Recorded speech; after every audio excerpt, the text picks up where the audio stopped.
Hi, I'm Cynthia Marks. I head up the Holistic Psychoanalysis Foundation established by my late husband, Dr. Bernard Bale. Welcome to And Now Love. I am very excited to be talking with Owen Hanson today. He has written a book, The California Kid, here it is, about his life story so far. It is so wild that it is almost impossible to believe. His incredible journey has been full of desperation, intrigue, wrong turns, and secrets. All of this and more is detailed in this fabulous book. Eventually, Owen was incarcerated, sentenced to 21 years. Despite the many challenges he faced in confinement, he earned an MBA and, more importantly, took time to self-reflect, find some meaning and a reason to redirect his life. While all that Owen has been through makes for an incredible read, it does seem like fiction, I came away wondering if the struggles and torment this man, Owen, put himself through, knowingly and unknowingly, were intended to undo or cover up some very much unwanted feelings or a desperate grab at feeling something, anything at all. So hello, Owen, and thank you for joining us. Good morning, Cynthia. Thanks for having me. Of course, it's such a treasure to have you here, and really your story is unbelievable. We were speaking a few minutes here before we started this, and it's just like your normal life for you, and every time you say something, I'm like, wow, that can't really happen. This is just, it's fiction. It's the things that we try hard to make movies out of, and yet it's your life. Yeah, a lot of people say, man, you're telling the truth. I said, yeah, I'm telling the truth. It's so easy for me to talk about this because it's the life I lived. So it just flows, and it's definitely a crazy story. Well, thank you for sharing this with us. You're going to be busy sharing this all over the place because everyone has a million questions, and this book is, you just can't help but turn it page after page after page. It's just really a good read. Tell me a little bit about what's going on now. What are your circumstances today? Well, I'm currently under the Bureau of Prison still. I'm living in the Los Angeles area in a federal halfway house. I live with 400 inmates, 200 on the state side, 200 on the federal side. We live in a dorm room with 30 bunk beds. And what's the difference between the state side and the federal side? Are you all mixed together, or just? The state side is divided. Now you got to remember, on the state side they are allowed to smoke marijuana. And on the federal level, marijuana is illegal. And California allows people on the state side to smoke marijuana, but if you're on the federal side, you get tested and you go back to prison. Wild. So yeah, it's crazy to think that you have a guy smoking a joint on one side and the guy on the other side is just smoking a cigarette. Right, and the rules are so different. But how does one even pay for the marijuana? I mean, can you buy anything you want in the halfway house? Like, could you DoorDash? We have, yeah, we can DoorDash, we can do Uber Eats, but really strict as far as, we can't have our phones, our internet connection going on in our rooms. We have a certain time we have to go to bed. We have someone coming in every half an hour with a clipboard making sure we're in our bed. We have the lights on 24/7. So it's similar to prison. Obviously, we're allowed to try to get a job. Everything you do has to be put in by an itinerary. So when I came to you today, I had to ask for permission through the Bureau of Prisons. Do you get a pretty quick response? It takes about a week to get approved. It has to go up the chain of commands. So can one have a job while they're interned here? How could you get a full-time job? Yes, they allow you to get a full-time job. They come and check up on you about once a week, make sure you're at your office or at your job location. We get drug tested every week, once a week. We breathalyze every time we come back to the halfway house. So they just want to make sure, we're not screwing up. Yeah. So now you have an office. Do you go to your office a lot? Yeah, I work 12 hours a day. I get to leave at 6 in the morning. Takes a couple hours to get to my office, whether I'm taking the bus or Uber, depends which method I use. But they allow me to be in my office 10 hours and they allow for 4 hours of travel time. So I'm currently doing a lot of this marketing for the California Kid, the book. A lot of the social media stuff I never had before. I'm learning. I have a team that's helping out, that's all working sweat equity, that believes in me, and it's been amazing. That is so, I mean, you must be so grateful and constantly amazed by the support and, of course, by how quickly the world's changing and how much you have to catch up on, right? Yeah, I was just thinking about it the other day. We never had Bluetooth. I get out and there's Bluetooth. And then I find out about Uber Eats. It's like just a phone call away. I remember a good friend of mine, she sent me Mastros the first day I got out. Oh my I gosh. said, Mastros, what are you doing? This has got to be a fortune. She goes, you just got out of prison. Enjoy it. Yeah. And I was like, this is insane. I just had Mastros delivered to my doorstep. This is unbelievable. And I'm incarcerated, Like who could say they had a Mastros steak in prison? Yeah. And it's just the technology. I mean, a smartphone, like just the first day I got out, being able to try to use a smartphone, because I never had a smartphone. I used a BlackBerry. And isn't that something? it's something that is taking some time. I've been out for 6 months now, and I'm still learning. I'm still having trouble with a lot of things. But isn't it on some level really exciting and fun to see all these things coming at you and begin to decipher them? And it's definitely exciting. I think of in terms of like AI and how much more it helps me. Like put together a pitch deck for raising capital. Like it's amazing. You just talk into the mic, which I never used to be able to do. Yeah, it's just magic. You just tell Meta, hey, I'm trying to start a protein ice cream company. Can you give me some ideas? And just shoot you all these ideas, and you're like, wow, this is seconds. In seconds. Well, you're not too far behind on that, because we're all sort of just beginning to play with it and become a little bit less afraid of it. I don't know if that's a good idea. We should still be a little fearful. So then for you, every day or 5 days a week, you head off to your office and you work on your project. And by the way, your project, the best place for our audience to find your book would be... I always tell people, if you want like I did for you, if you want an inspirational quote or a signed copy, you go through the website, just like the title of the book, thecaliforniakid.com.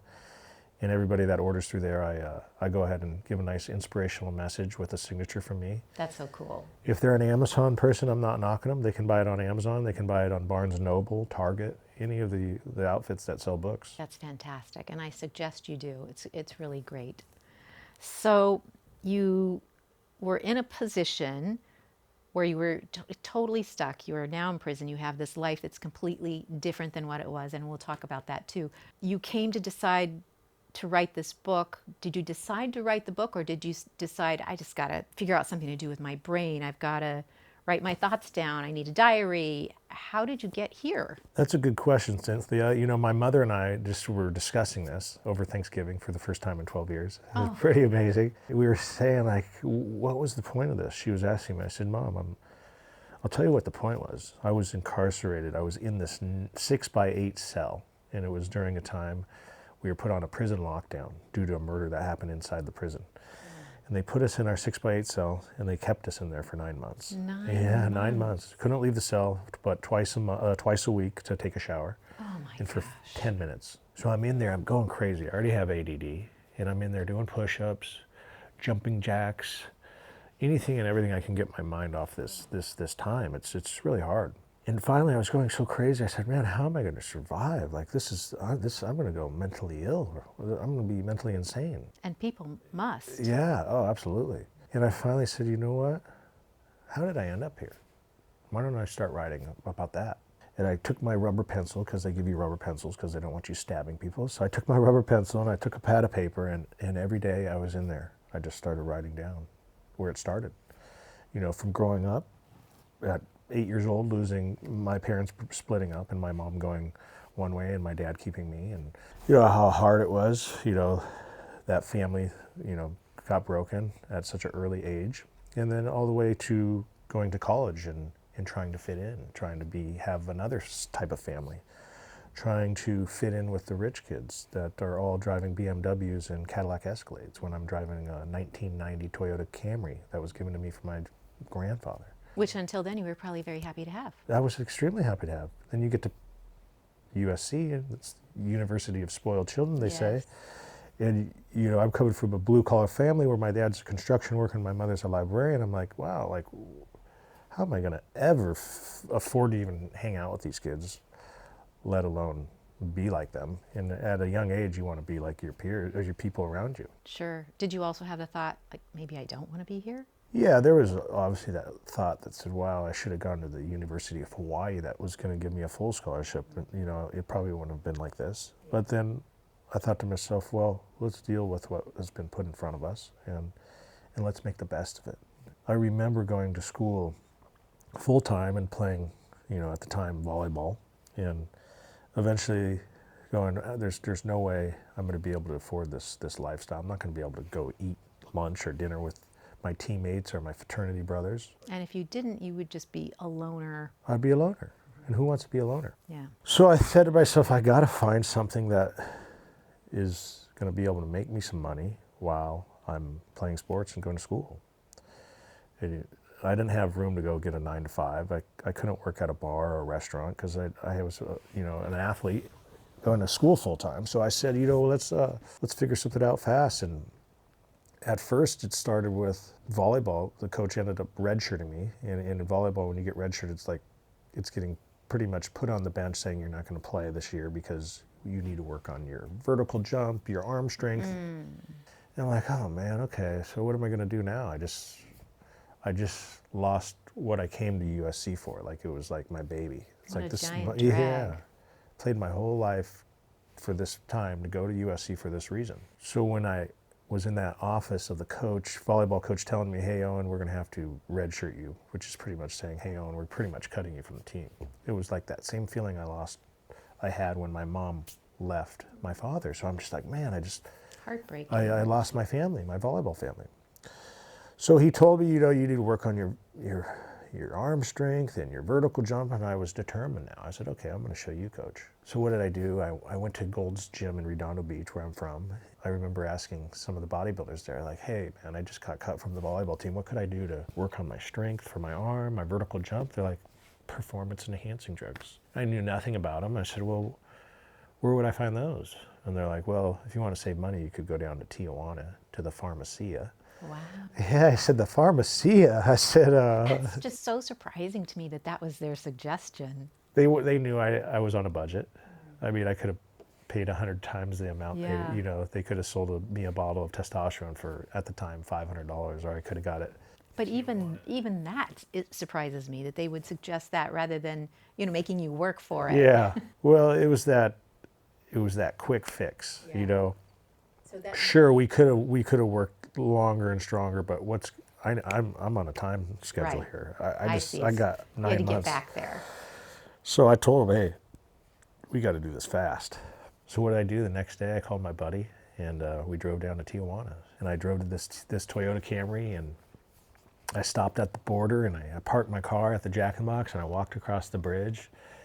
And I get to this Pharmacia that the bodybuilder recommended, and this veterinarian, and you're seeing dogs and cats and horses, and you're like, what? Where am I at? And you get inside and you see all these Americans, and they're all like big muscular guys. I'm like, this is the place. You know, it was unbelievable. So I got there and I had the list of what I needed to get, and it was like Winstrol, testosterone, Deca, Anavar, and I'm in there and I'm showing the lady, and she's like, yeah, we got all that, and she's just like putting it in front of me. I'm like, well, what am I going to do now? Like, I got to figure out a way to get it back to America, because I can't just walk across the border. So I went in the bathroom and I taped it up and strapped it to my legs, and I walked across the border. And after that crossing, it was the first time in my life I felt like that adrenaline rush. Like, and I remember, I still have look at goosebumps now thinking about it. The moment I crossed that border and the customs agent said, are you carrying anything? Are you bringing anything illegal back to the United States? I said no. My whole life I've never lied. My dad's always told me, you know, he had ethics. You don't lie, you don't steal. And I just lied for the first time. I said, no, I'm not bringing anything back. But I had this product taped to my legs, and I crossed the border in this rush that I felt in my veins, and I was like, wow, that's a crazy feeling, knowing that you just broke the law. And there was some kind of good feeling about that, or? It was definitely a feeling That's hard to explain unless you've been there. I guess good wouldn't be the word. I wouldn't say good. But there's something like, I wouldn't mind a little more of that. It was an adrenaline rush that I kept chasing for my whole time, and you'll see in the book, I went to the top when it came to this adrenaline rush. So I remember that feeling, and I got back to the USC campus, and I was like, okay, now I got to sell this stuff. But it was like, it was the simplest task ever. I started taking it. I blew up. Everyone's looking at me like, man, what are you taking? Protein, glutamine, creatine? I said, no, I got stuff way better than that. And next thing you know, all the athletes are saying, hey, we want to look like Owen. We want that stuff. So here I am taking something that cost me $30 and selling it for $500. So the markup's incredible. It's over 1,000% markup. Oh my gosh. This business 101, like, okay, if you can make 1,000% markup, like, keep going. Yeah.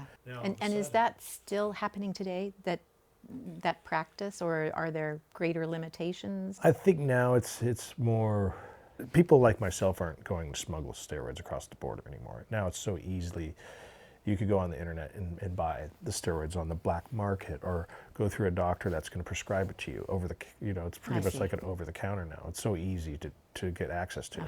But at the time it was a great niche because no one had the balls to do it. Yeah. So that was the start of it. That was the start. And then all of these people needed you and also thought you were probably super cool. Yeah, they loved me. They started calling me Dr. O-Dog. I had the nickname O-Dog because my name's Owen, and the next thing you know, I'm Dr. O-Dog. People were asking me for everything. So it went beyond the performance enhancement. I started to become a black market concierge. People wanted to stay up later to study on their test. Can you get Adderall? Sure, absolutely. People couldn't fall asleep because of the Adderall. Can you get Xanax? Yeah, I can get that. Where would you get all and of this? I would go down to Mexico. Yeah. And so that you would use the same process where you would tape all this stuff to your body? Yeah, eventually I would take my spandex from the volleyball team, and I'd put these compressor shorts on 2 at a time, and I would just strap as much as I could to my body, and I would just keep walking across. Isn't it amazing that you were never caught? There's so many people that are walking across the border every day. They're not pulling you over unless you have something. I see. And eventually I would start buying like bottles of tequila. Yeah, I'm bringing a bottle of tequila. Or like a piñata. Like, yeah, I'm bringing a piñata for my sister's birthday. And throw it through the x-ray so they see that I'm not bringing anything illegal. Little do they know I'm strapped with a couple $1,000s worth of merchandise. And they wouldn't just look at you and say, So that's a good question. I started wearing sweatshirts in the summer. Because they're like, why is he wearing a sweatshirt? What about that one? I had to wear the sweatshirt because I was getting so big. Like you would be able to tell I'm on the sauce. So I started wearing sweatshirts, and I would tell my buddies that it would go. I said, hey, how do I look? They're like, you're good, buddy. You got your sweatshirt on. You're good to go. But if I didn't have a sweatshirt on, I might look a little too puffy. Yeah. So yeah, it definitely crossed my mind. But at the end of the day, they're looking for some hardcore drugs. They want this cocaine, the methamphetamines. Back then it was heroin. Yeah. Well, because there were probably so many of you. What are they going to do? Exactly. Mm-hmm. So then you became this big man on campus. I mean, literally and figuratively. And did you pursue volleyball, or did you give up on that? So after that first month of taking this cycle, I just started blowing up. It was like a hot air balloon. I just got so strong. And I was in the weight room just bench pressing like 225, like 25 times, which is like football numbers. And one of the football coaches, the strength and conditioning coach, says, Hanson, I thought you were playing volleyball. I said, I got cut. I got laid off. I'm redshirted. They're like, Hanson, why don't you try out for the football team? You're an athlete. I said, Coach Char, I've never played football in my life. There's no way in hell I'm going to make a football team. They're like, man, you're an athlete. Just try out. I said to myself, what do I got to lose? Just got cut from the volleyball team. This is what I came here for. My brotherhood, my volleyball teammates are no longer there. I said, why not try out? So 50 guys showed up, all Americans from junior colleges, all Americans from high school, showed up to walk on. There's 50 of them, and me. Everyone has football cleats on. I have my volleyball shoes on. And I'm like, oh man, this is not going to go well. Yeah.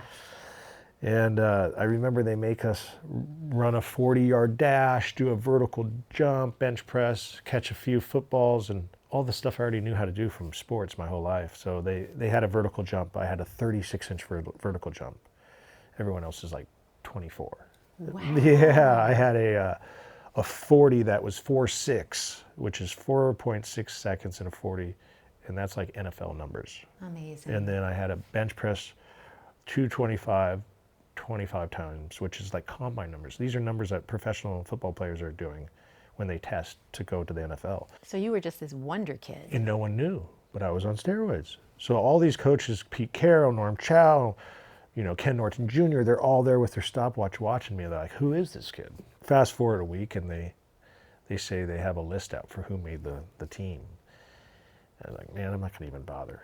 I'm not going to check. I don't play sports. They're not going to hire. They're not going to get me for anything. So I go walk up to Coach Carroll's office, and I remember, I'll never forget it. There was a stationery that says USC football with the football helmet, and it had one name on it, and it said Owen Hanson.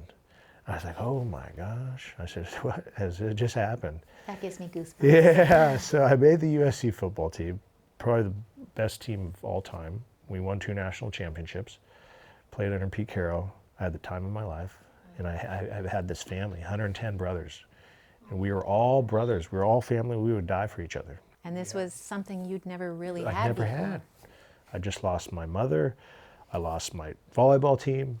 And now all of a sudden I have this brotherhood. And we're talking like we would do anything for each other. We were all best friends. And that's why we're so good. So that was kind of unique then, in that you were really a brotherhood? That doesn't always happen on these teams? Not like this. We'd be with each other 24/7. We'd go to eat at the Taco Bell down the street. We'd be with, Reggie Bush or Brandon Hancock, all these famous guys that play in the NFL, and we're just this tight family. We'd do anything for each other. I don't know that much about steroids. Is it okay to be on steroids?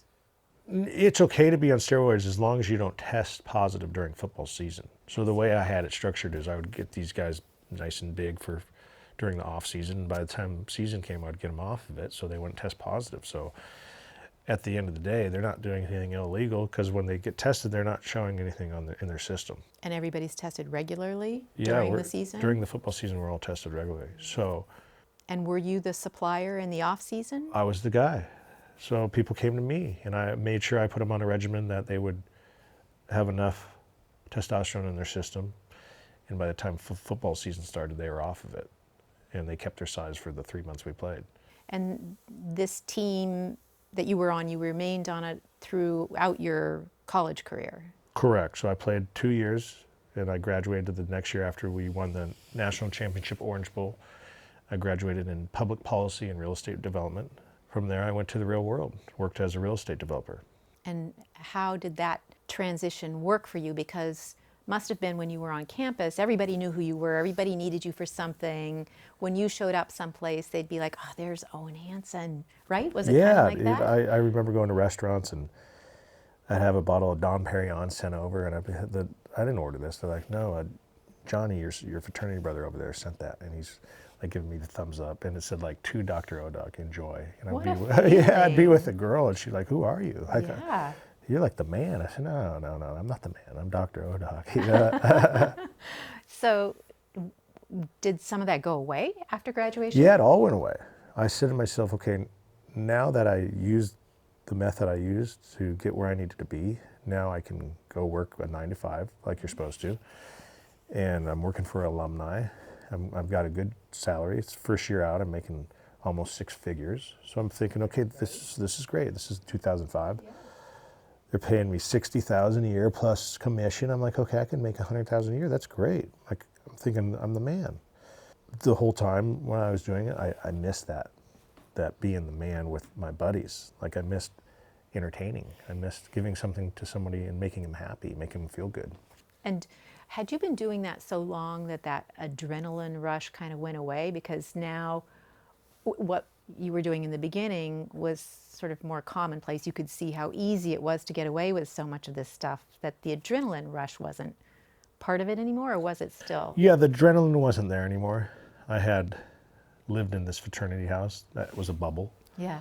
And I felt safe, so I didn't feel like the fear of the law on the outside. You're at see. USC, who's coming? They're not going to stop you. Right.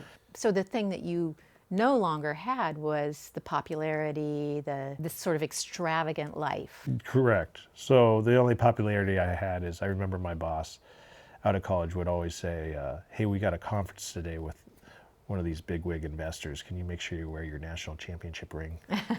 And I remember, yeah, whatever you want. So I wear my ring, and they'd call me in. You know, I was like a project engineer for the company. Hey, Hanson, can you come in? And I'd show them the ring, and the investor would be a USC alum, like, oh, that's awesome. And next thing you know, they'd invest in a project, and I you know, they'd see. use me for little things like that. Right. You know, I was like their whipping boy. But I remember the recession came. It was 2007, and I was low on the totem pole, and I was the first one to go. They called me in, and they said, we're going to have to let you go. The recession hit, and what's that feeling again? It's like, okay, my mother, volleyball, and now I lose my job. First job I get out of college. Like, this is supposed to be my future. Right, and you had probably just kind of really settled into it, not imagining that you would be let go. Oh, yeah, whoever was planning on this recession. So I felt so good. I got this job. I'm making money. I'm doing what every parent wants. They want their kid to be successful legally. And I was like, okay. And then this happened. I was like, oh my gosh, now what do I do? And I go to my Rolodex, because I have this Rolodex in my head, and I'm thinking like, okay, what can I do? Who can I contact? USC is about networks. What do I do? And a light bulb went on. I remember during one of our real estate projects during the development company, we had a contractor that was a big contractor, and he was placing bets with his bookie. And I would hear him on the phone, and he's like, hey, I want $20,000 on the Dodgers tonight. Okay, and I want $10,000 on the Cincinnati Reds. And he's putting all these bets in it. I'm talking big money, right? I'm like, I mean, and I remember those bets, and I just lost my job. I said, what am I going to do now? I said, that's what I'll do. I'm going to figure out how to become a bookie. I want to be that guy on the other end of the contractor that's taking, you know, $100,000 worth of bets in one day. How would you even get started? Good question. I thought in my mind, I said, who do I know that's a bookie? And I remember my dad had a fly fishing buddy that was an Italian guy. And this Italian guy was a bookie. I said, Dad, can you come on, introduce me to your buddy Tony? I said, Tony's got a job I think I would do good at. My dad's like, you're out of your mind. We're not doing any illegal activity, son. My dad doesn't know about anything. I said, Dad, I just need this opportunity. I just lost my job. I said, it's going to be just part-time. It's just going to be to get me by until I find another job. And I finally convinced him, and he's like, all right, I'll introduce you one time. So I got to Tony, and I convinced Tony to meet his bosses. Next thing you know, I'm flying international to go meet these guys overseas. That easy? Yeah, that quick. I got a good mouthpiece on me. They say I got the gift of gab. But was Tony also reluctant because you were the son of his friend? Yes. And he didn't feel like you should get involved in this dark world? He didn't want me getting involved either. Mm-hmm. And I said, Tony, you don't understand. I have this network at USC that will lose money. I have all these athletes that are playing in the professional league. And I said, I have great contacts. I said, we can make money. Because I knew if I made money, Tony was going to make money because he was referring me. Right. So he couldn't sort of How help can but you say see no? the money. Yeah. So I fly international, I fly overseas to South America, and I meet the owners of the company. They're blown away. They already knew that I played for the national championship team because Tony told them.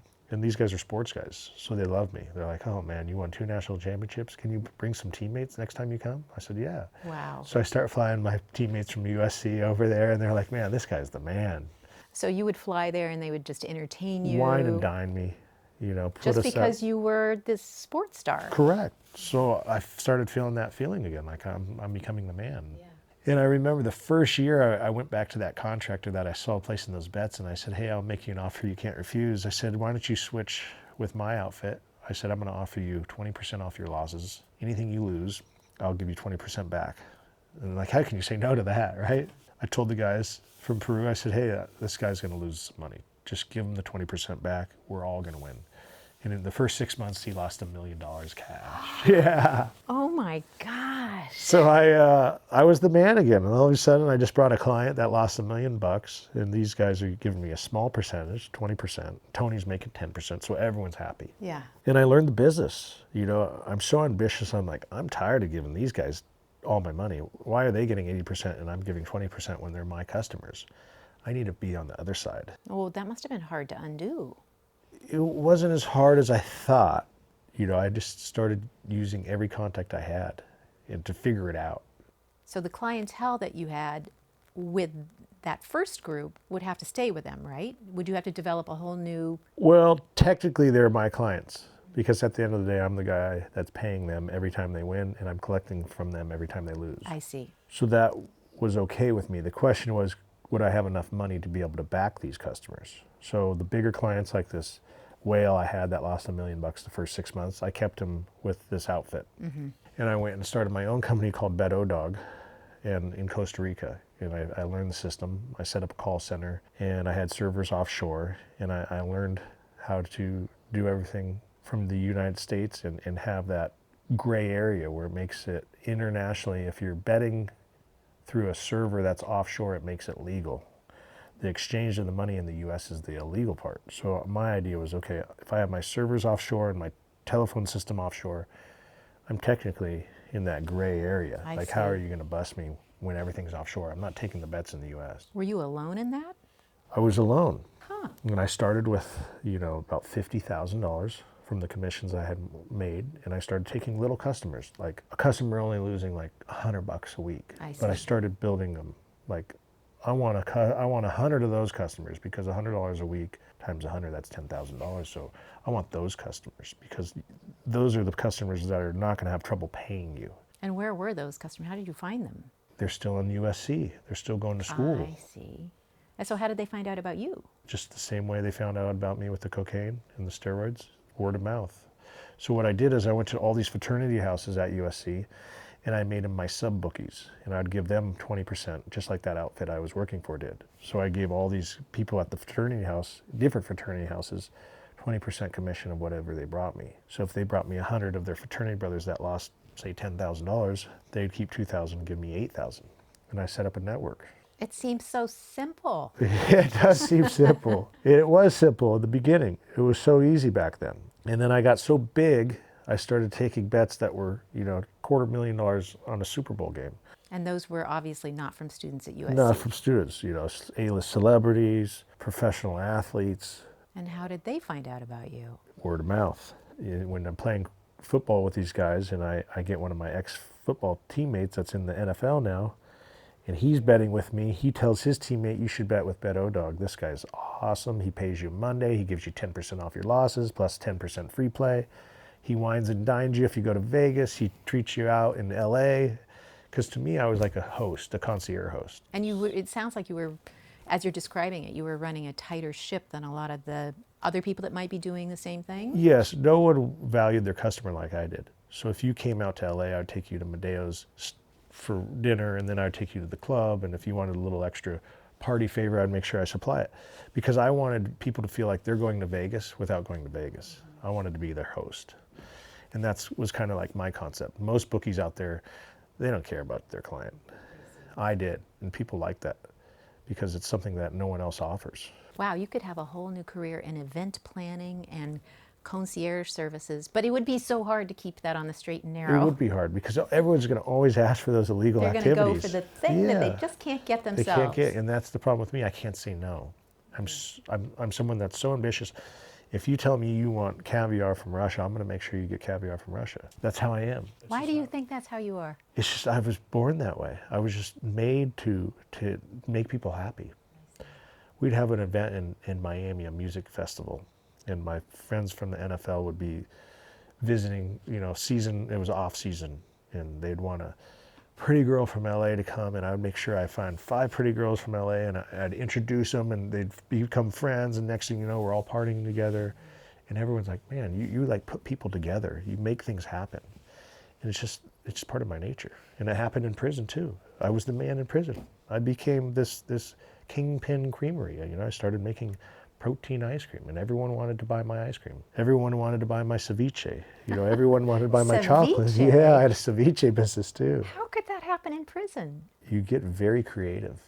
And I remember I had this recipe. I had an old girlfriend that taught me this recipe, ceviche recipe. She was from Sinaloa. And I remember that recipe when I was in prison. I'm like, what if I could mimic that recipe inside prison? Like, how good would that be? It was easy. I had to just get the vegetables out of the kitchen. Well, So where'd you get the fish? the fish was easy. We got these mackerels on the commissary. We had mackerels and tunas. But I could get the mackerel where I could clean it enough, like rinse it out 6 times, get the flavor of the fish off, the taste, the mackerel taste.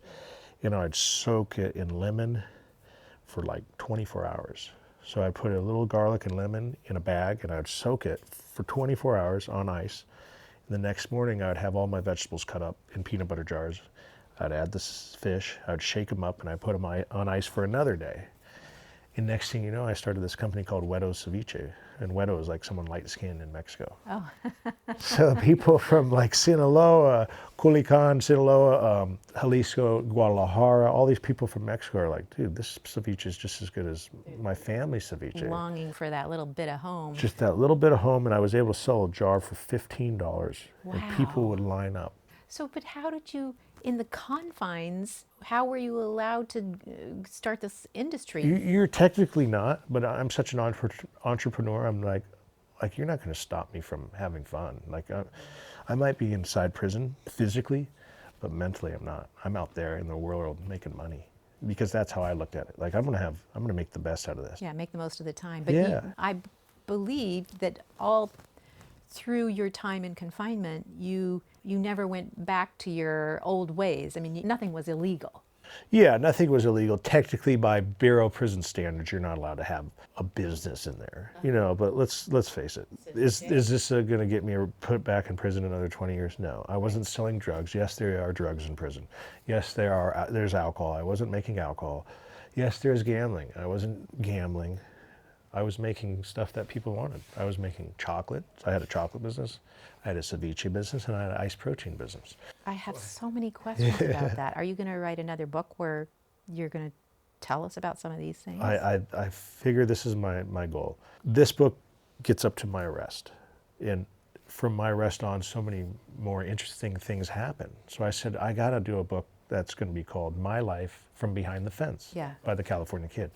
Because there's so many interesting things that people will never know about unless they've been in prison. And I feel like everyone I talk to now that I've been out, all they want to know about is prison. Like, they don't care about me. They want to know what's going on there.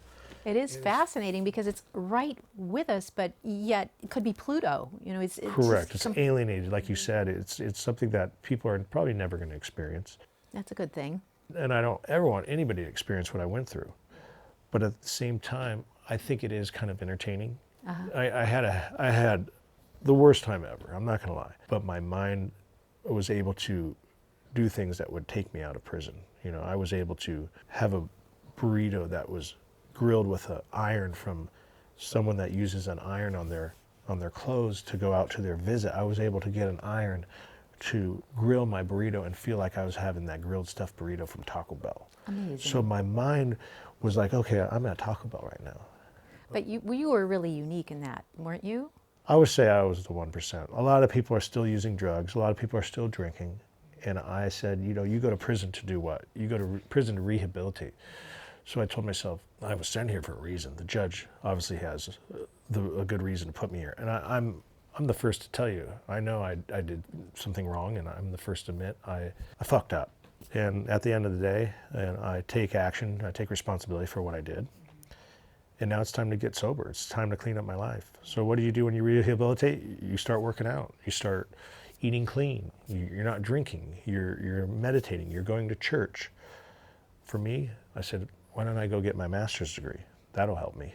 And that's what I did. Back to a little bit more what led you there. So you now you have this big sports betting world, and everybody knows about you. And not only are you making money off of all your friends and having this great time, you're also doing some of the things that they're doing in terms of taking drugs and betting. Are you betting too? Listen, people always say, are you a bettor? No, I'm not a bettor. I'm the house. But at the end of the day, the house is still gambling. You're still taking a risk. Yeah. I have a little edge because I'm taking a vig, which is 10% of everybody's bet I make. But at the end of the day, I can still get cracked. It's still gambling. So people ask me, will you get back into gambling now that it's legal? And it's just a vice. If I start gambling again or taking bets again, it's the same thing as why not just have a line of cocaine? Once you have that one, you're just going to do everything else. You're going to want the drinks, the gambling, the women. Mm-hmm. And that was a problem for me. All of that. All of that. I liked it all. Because once you do one, you want the rest. If you have a drink, a cocktail, you're going to want a line. You do a line, you're going to want a girl. You want a girl, you're going to want an ecstasy. And it snowballs, no pun intended.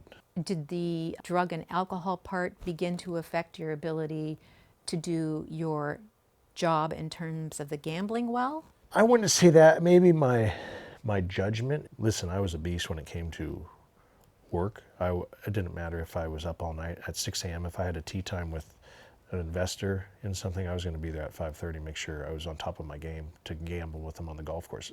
But as far as my judgment goes of what's right and wrong when I'm associating with others, I would say it definitely fogged my memory. I remember being so high on cocaine and alcohol and GHB, and I got introduced to these bankers, as we call them in the business. They're money launderers, and they said they were from Switzerland, and they handled money for people like me, and they can launder money anywhere in the world. And I was so fucked up on drugs and alcohol. I think if I would have been sober, I would have never put myself in this situation. And come to find out, 6 months later, I go to golf with this group of money launderers, and I find out it's the FBI, and I get arrested at the country club with 15 FBI agents, AK-47s drawn, a helicopter in the sky, and I said, man, if I was sober, this would have never happened. But at the same time, Cynthia, I was so relieved it happened, because now this life I lived, looking over my shoulder, doing these drugs, working for the cartel, booking bets, was over. I was like, wow, what a relief. And people in prison are like, are you worried that you just got busted and the cartel knows you're here? And we're like, am I worried? I'm so relieved right now. There's only two ways you can go. You can be dead, or you can land yourself in a 6x8 cell. And I chose the greater of the two. You did. You did. Everyone I talk to says, hey, Owen, you should be dead right now. And I agree, I should be dead. If I was still out there, I would have either been killed by the cartel or I would have overdosed on fentanyl, because I was doing so much cocaine nowadays, they're just lacing this stuff with fentanyl, and people are dying left and right. Yeah. I would have snorted a line of cocaine and it would have been fentanyl, I'd be dead. That would be it. It would be it. So it's the best thing that's ever happened. But you really were cognizant of that relief. It was like, I don't have to do this anymore. Yes, I felt trapped. Yeah, you were going and doing and living this high life, this big life. Was it still on some level pleasurable, or it just was now had become rote, like this is just what I do, and you still had that goal of pleasing everyone, of making sure everyone got what they needed, and clearly in the end it was at your own expense. But did you, over the last couple of years, enjoy yourself, or were you just like scrambling to stay ahead of it? Listen, I wasn't pleasurable. It felt like work. It felt like, okay, I was now, you'll find out in my book, I got indebted to the cartel for nearly $4 million. And I had basically a marker on my head. If I didn't pay it back, I was going to get killed. So I went to work for the cartel. I was indebted to them $4 million. And I worked for the most infamous cartel in the world. And I was scared shitless. How could you sleep? I couldn't sleep. I would do drugs just to stay up. I would do pills just to block out my mind from all that was going on. And yet you still had to perform. I still had to perform. I still had to, pay 30 employees that were working in Costa Rica. And were you having to pay that back via your sport gambling venue, or in any which way? They didn't care as long as they got their money back. No, they said, we don't care about the sports gambling. You run that business to help you survive. They said, but you're going to be working for us now, and you're going to be providing drugs in Australia. And they basically said, you have to find a way to get it there, and you have to find a way to pay us back the money with our cocaine. And it was a tough pill to swallow. I'm not going to lie. I said, fuck. I remember having this meeting with this lieutenant, and I said, well, at least I'm not dead. I should be dead. I lost $4 million. I should be. That's what I thought I was coming to this meeting for. Sure. I thought I was going to be whacked. Yeah, no questions asked. And I expected it. But then when I started to think about it, when I was driving down to Tijuana, I was like, what would they whack me for? They're not going to get their money if they kill me. So I said, I'm probably more beneficial if they keep me alive. And that's what they did. I remember going to work for them was pretty hard, because I knew the FBI was following me. I would run license plates that would go back to private P.O. boxes, like with no name attached. And that's not normal. Yeah. And I had people that worked for me that were ex-FBI agents that worked under my payroll. Oh. And I would have them look up license plates and addresses for me. And they'd say, hey, boss, this is probably an FBI agent or a DE agent. I said, why did you say that? And they said, this is not common. This is a private mailbox, and only people that do that is the federal authorities. So did you start to see more and more of those little tidbits popping up? Yeah, I'd just be at a construction site, one of my properties that I'm developing, and I'd have like Verizon van right in front for like 3 days. I'm like, there's no telephone lines here. What are you guys here for? You know, little things that you see in the movies. I was just gonna like say, the that's Goodfellas, just you the know, like it's the movies. movies. It's what's real. And then I remember people, like just little things would scare people. Like one of my workers, Tank, he was a Crip that worked for me. I had him drop off $100,000 to someone in New York. And these guys that I thought were these money launderers sent these guys to pick up the money, this 100,000.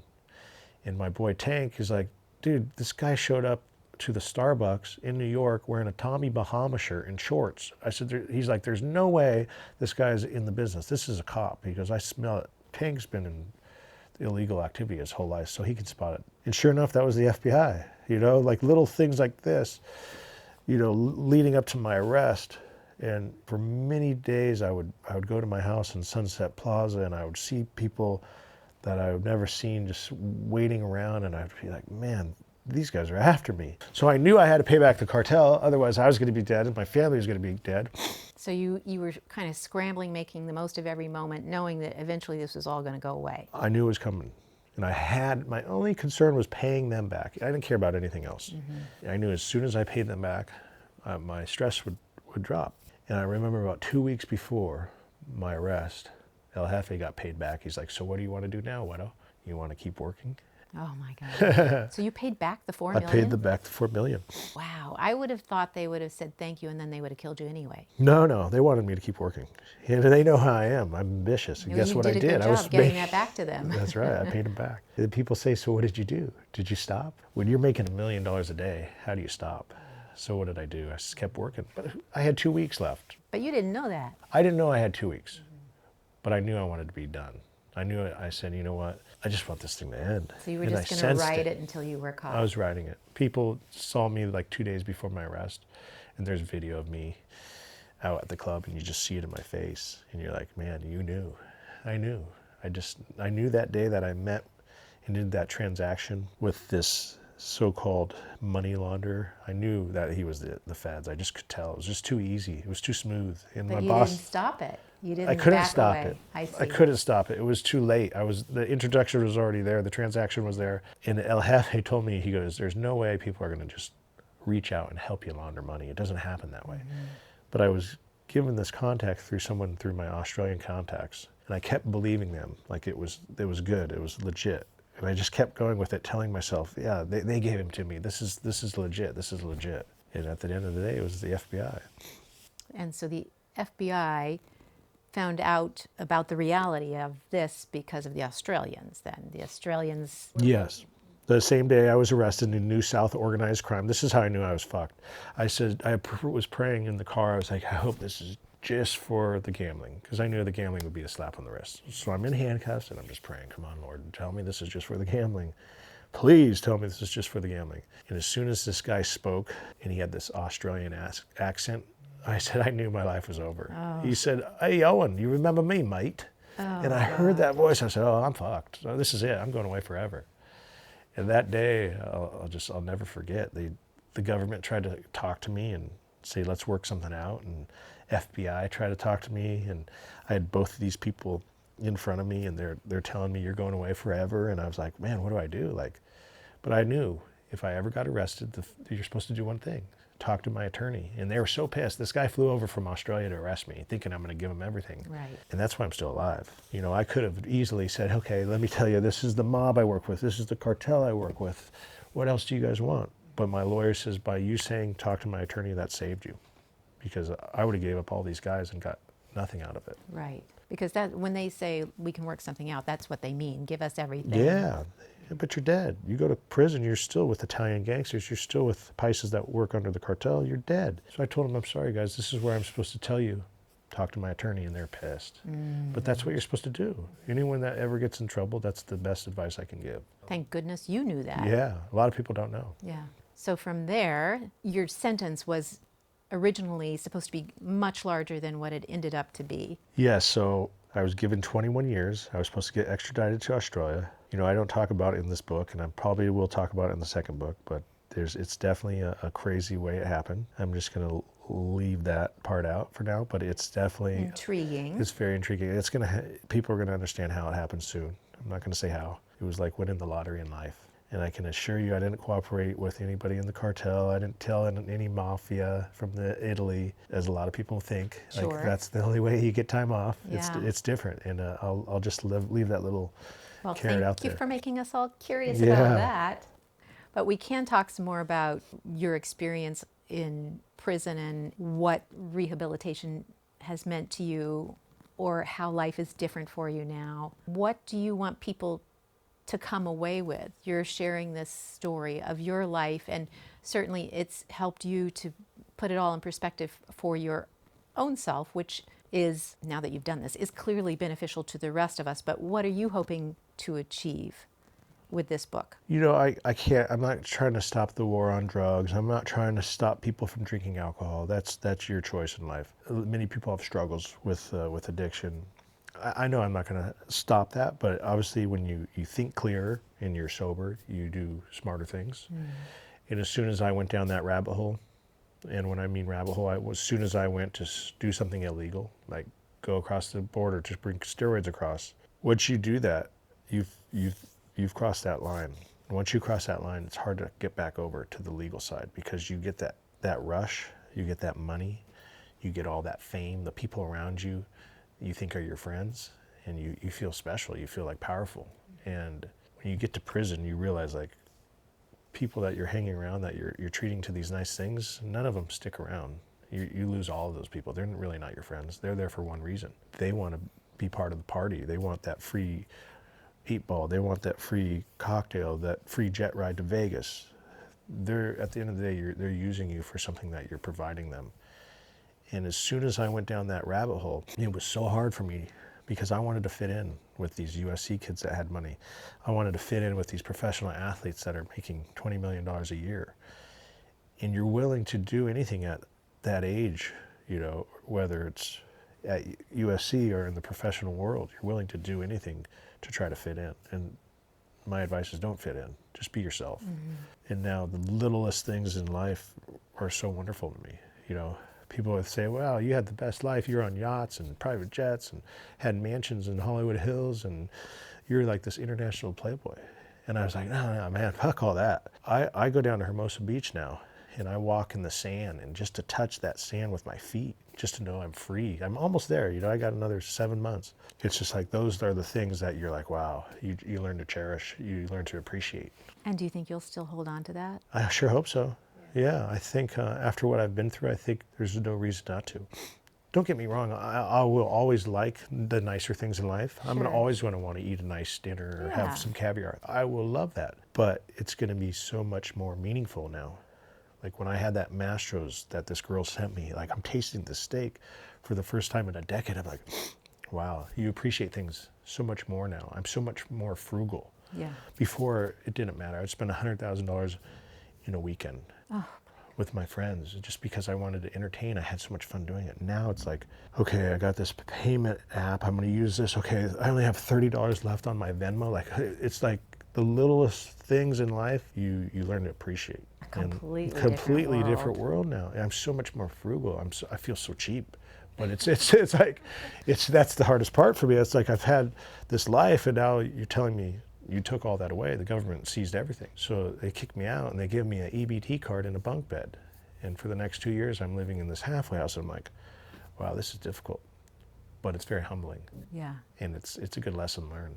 I definitely think it's something that had to happen. We can all keep in mind that lesson and maybe not have to experience it Yeah. ourselves, thanks to you having gone through all this misery.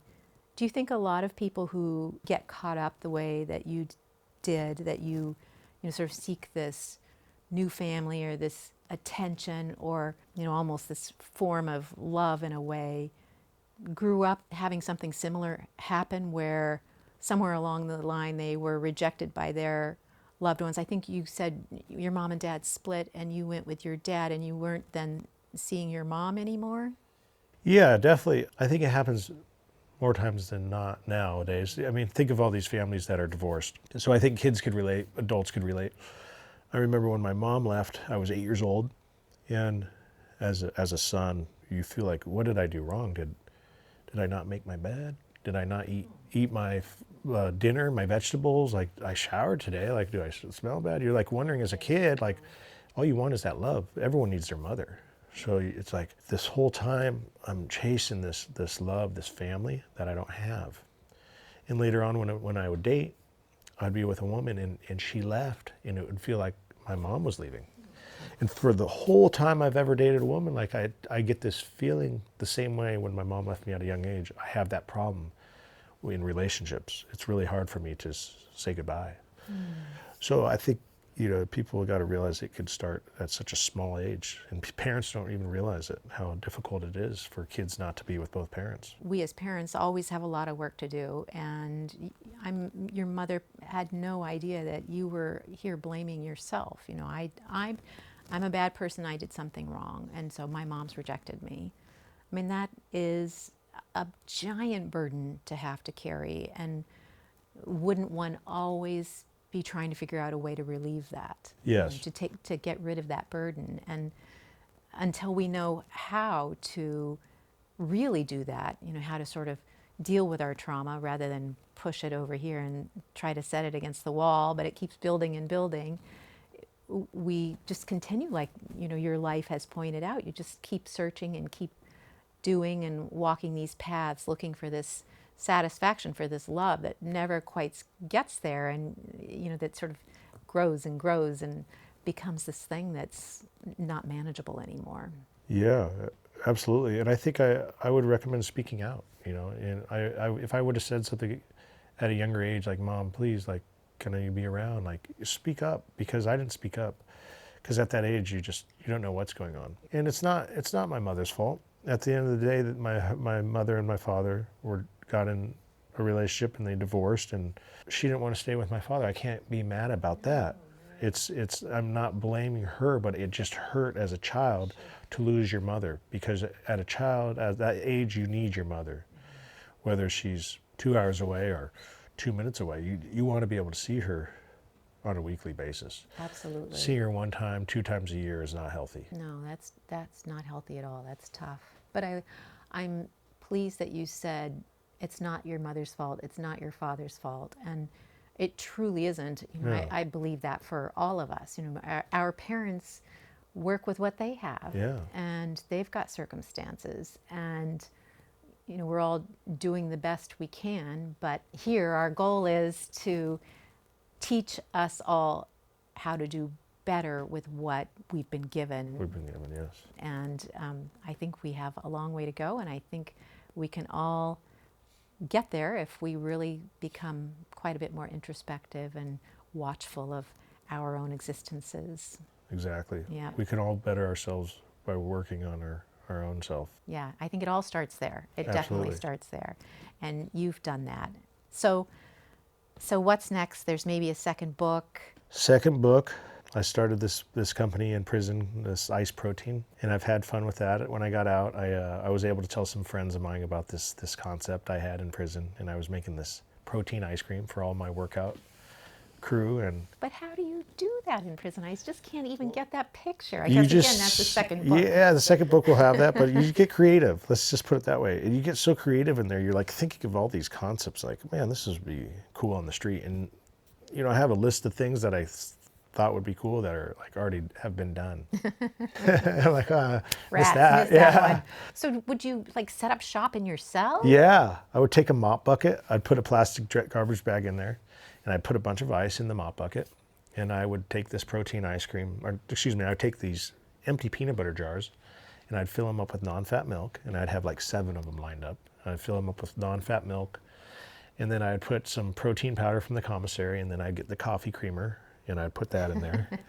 And are you buying all these things? Or Yeah, you could buy them from the commissary. You get to spend $360 a month, and then a lot of the things you have to get from the kitchen. So like bananas.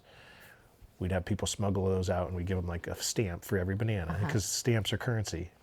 So you got a 63-cent stamp for 1 banana. So guys would bring you bananas. Guys would bring peanut butter from the kitchen, and you'd utilize all these people. did anyone ever wonder why everyone needed so many stamps? Yeah, people wonder why you need stamps, and the guards take your stamps because you're technically not supposed to have them. I see. You're only supposed to have one flat book for mailing.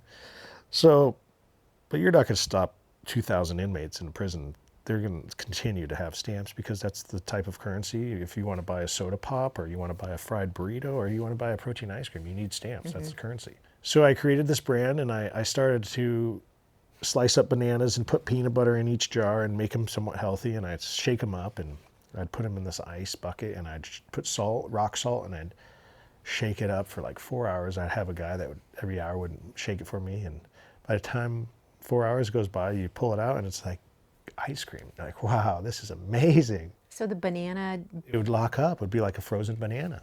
And the peanut butter would be swirled. So every bite would have a banana and a swirled peanut butter. that sounds so good. It's delicious. All my workout buddies are like, dude, you should sell this in prison. Like, I'm like, who's going to buy this? There's no way. Like, no one's going to buy this. They're like, you should try. So I said, you know what, I'm going to try, and I'm going to sell them for $15. Each. And just to see, right? Like, I don't want to sell them. I'd rather have ate them. You're ready for Air One. Yeah, I'm ready for Air One for sure. So I would tell these guys, okay, it's a flat book. At the time, a flat book was like $13.80. And a flat book's a book. A flat book is stamps. I see. That's the currency. And so I'd say, okay, I want one flat book and one mackerel, because a mackerel's $1.50. Oh, it's an actual fish. Yeah, so you open it up, it's a fish Yeah. in a foil that they sell in the Ceviche. commissary. That's what I'd make my ceviche with. Another reason I asked for this fish. So I'd use the mackerel for the ceviche business, and I'd use the stamps to have for the currency. So that's what I did. And I started selling these things, and people were like lining up to buy them. And eventually it got so lucrative. I had 4 mop buckets in my cell.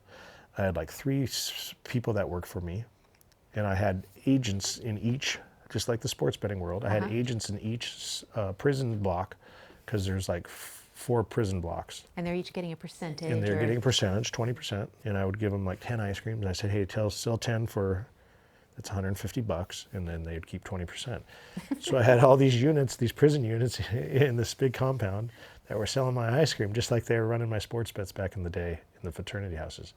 So I utilized the same method. And now people are like pre-ordering. They're like, hey, these guys pre-ordered like 2 weeks in advance. So it's like, now it's just pre-order. Like, so fast forward, I'm out of prison now, and I'm telling people this story, and we have content of me making all this in prison. Guards are filming it, and we're getting content of this stuff, like stuff we're not supposed to do, but we have content.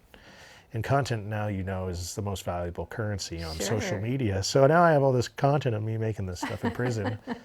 And these guys are like, dude, we're going to raise money for you. We love this idea. So we started a brand. It's called California Ice Protein. Like the book, The California Kid, it's going to be called California Ice Protein by the California Kid. These guys are backing me, sweat equity. I've got like 4 guys, big influencers, big digital marketing company, and they're just putting it all together for me. That is unbelievable. That's awesome. So are you marketing it only now, or are you actually selling it now? No, we're not selling it. We're creating the brand.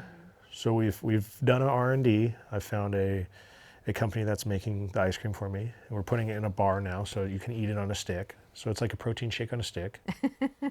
And I have 14 different flavors. Next is packaging, and then we're gonna promote it for the LA Fitness Expo, which is downtown. We're gonna present the product in January of next year. Oh, that's so exciting. So then from there, we hope to get into the gyms. My idea is to just do just like I did in the drug world, let's say. You know, put this stuff on every corner. Right, right. And you've got the Olympics coming up. You got the Olympics, and I think people will like it, because I tell people it's from putting bad things on the street to now healthy treats. You know, it's a good concept. Like, it's like from cocaine cream to protein ice cream. Like, you know, there's so many things we could go about this. Oh yeah. We could make the concept, like, we could show content now on social media, like, okay, this is how he used to run his drug empire, but look how he runs his ice cream empire, and it's healthy. Right. That's the best part. It's not like I'm giving you sugar. No. I'm giving you something low in sugar, high in protein. Everyone's going to like it. It's good for you. It's healthy. And all these things that you've done, I mean, that were terrible for you. That's right. And sort of the same process, but you can do those things that lead to other bad things, but you could do similar things that are good that lead to good things. That's what I want to show. Yeah. You know, I want to speak to the kids in the inner city that are thinking about doing illegal activity like I chose. Thinking about, you want to be a drug dealer? Okay, you want to go work the streets? Let me show you what's going to happen. But let's look at an alternative. Let's try to sell this ice cream. Why don't I provide you a push cart with dry ice and 100 ice cream bars? Yeah. And everything you sell will be 50-50 partners. Yeah. Give you an alternative. It's the same hustle, it's just a different product. Are you going to do that? Absolutely. Do you think you'll go to schools and speak? I'm going to go to schools. I want to speak to kids. I want to go to kids I'm going to provide a cart on a bicycle where it has the cart for ice cream. And I'm going to start like an entrepreneur program. That's awesome. So for kids that have drive like I did, okay, let's just sell something that's legal and fun and clean. Right. It's like, you're not hurting anybody giving them something that's healthy for you. And I think that another thing that's so great about this is, as you found, when you first started this, going over that bridge into Tijuana and coming back, well, that was easy, but that was illegal. But if you can show them this and they can do this and say, well, that was easy. Exactly. What a great shift. It'll change their mind because it's still a good product. Look, cocaine is bad, but people like it because it's that addiction. Would I sell apples or would I sell ice cream? People are going to want that ice cream. Yeah. And this time around, it's not an ice cream full of sugar. Right. It's low in glycemic. It's made with natural ingredients and it's got whey isolate protein. It's something that's healthy that people can now be like, wow, what a good comeback. Where will we find it in January? January, I'll be in the Fitness Expo, and then I'm going to be utilizing my group of guys to try to market these gyms. And I'm going to make it simple. I'm going to provide the freezer, and I'm going to just say, hey, you guys buy the product from me, and I'll supply the freezer. The freezer's on me. Just plug it in. How easy is that? How easy. Yeah. And I'll deliver the ice cream. You just pay for it. Yeah. Give you a wholesale price. That's the idea. I figure if I could do it in the drug world, I can do it in this world. And the funny part about it is the profit margins are very similar, just at a smaller level. You know, percentage-wise, as a businessman, I knew I was making 700% markup when I was serving cocaine in Australia. Yeah. When I can make an ice cream for $1 and sell it for $6, it's right there. It is. You know what I mean? It So is. it's like, this is legal. This puts you in federal prison. Yeah. You choose. Yeah, and look how open and proud you can be of this. Yeah, I don't have to worry. And you can share your steps. You can help other people do the same thing. I can ask for help You can ask for help. because Oh my it's not God. illegal. You can have a smile on your face. Yeah, definitely. Not be looking over your shoulder. Yeah, life has changed for the better. Well, I can't thank you enough for being here. And, Yeah, no problem. and as your projects, as you progress, we'd love to have you back. Absolutely, I'll come back. It would be a thrill. It would be Come back great. for the second book and the Please. ice cream launch. Yes, and bring some of that with you. Absolutely. You're going to have to sample it. I can't wait. Well, thank you again, and thank you for joining us. This was really special, and come back again and tell us what you think.